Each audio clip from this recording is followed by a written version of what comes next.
heroine, the child that grows up, all the various things of a great story. But you have to understand, this story was written in Chronicles, which was written by scribes. Now, the purpose of the scribes in writing was not to tell the story. You have Kings and you have Chronicles.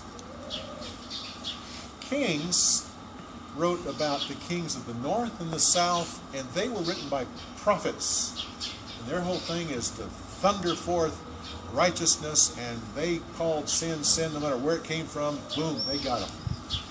The scribes, their whole purpose was to keep things straight, to know who was married to who and proper ancestry.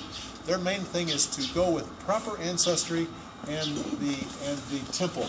That were the two things. So they didn't talk anything about the north. They just didn't talk much at all. So what you have is you've got what I call a lot of weaves in this story. And if you're going to get the story of Athalia, it's spread throughout all of this detail. Scripture needs to be there. So what I've done with this is one of the stories I pulled up out of the weeds, and just here's the story. Now you can go back to scriptures and read it all and better understand what's going on. That's the purpose. And so we're going to start with the Athalia story, and here's how it's. Stand right here. You can stand or sit, whatever you want. All right. The story begins with King Jehoshaphat. Now, he was a good king of Judah, and he really wanted to have good relations between the kingdom of Judah and the kingdom of Israel. So he decided to have his oldest son marry the daughter of King Ahab. You've heard of him.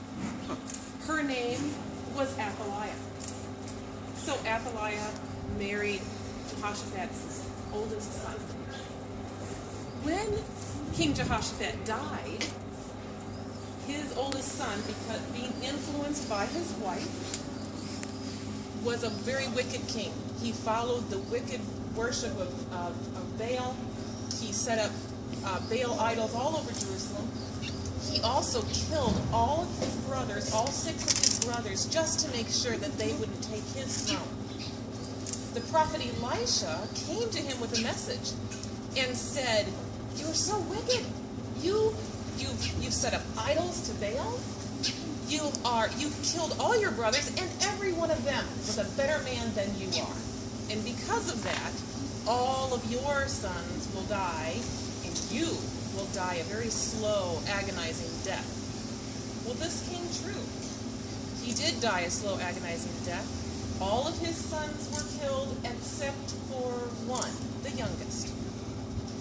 When the youngest son became king, he went to visit his uncle,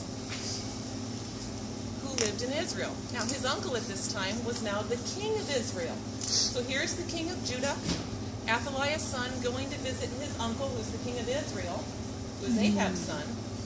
And Jehu killed them both in the same day, as we heard Hawkins tell us about.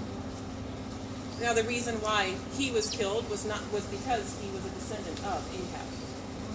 So Athaliah decides her husband is dead, her son is dead, she would like to be king.